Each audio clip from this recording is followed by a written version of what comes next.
عنده خبرة كبيرة. ضربة ركنية لصالح الانتر، تعمل عالية فوق وتصدي رائع. روعة روعة روعة روعة. سكوروبسكي حارس المرمى البولندي. قصيرة صغيرة، موسابارو خدها وعدى ومر ويصوب، ولكن على طول سمير هاندانوفيتش يتصدى. عمل التاتش، غيرت اتجاهها. ادي على طول عاليه فوق لوكاكو.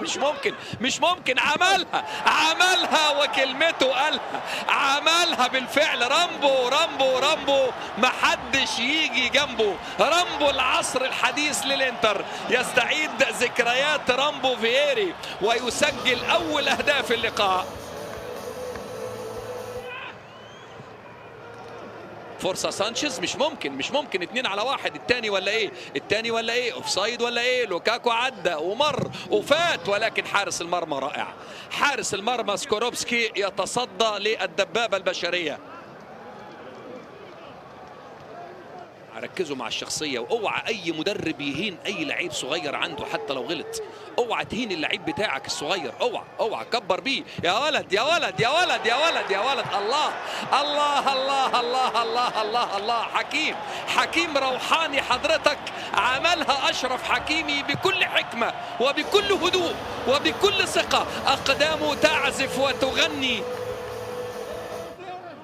يا ولد سباق سرعة.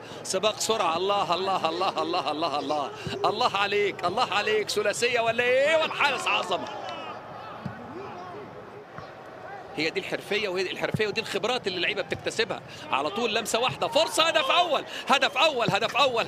نعم. أول أهداف بولونيا فيجناتو، وده يحسب للمدرب سينسي ميالوفيتش.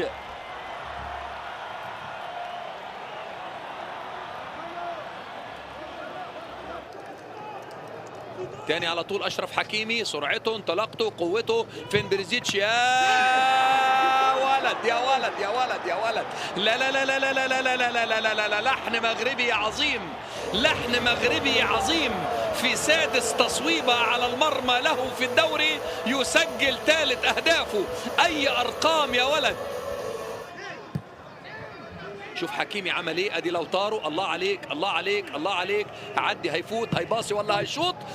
راحت الى ضربة المرمى. كان ممكن بالعرض الى سانشيز، وكان ممكن الدقة تكون اعلى من كده. تحضير، تصويب، وسمير هاندانوفيتش يتعرض لاختبار في الوقت بدل الضايع ويكون في كامل الجاهزية وكامل التركيز. الفريق الكبير لازم له حارس كبير،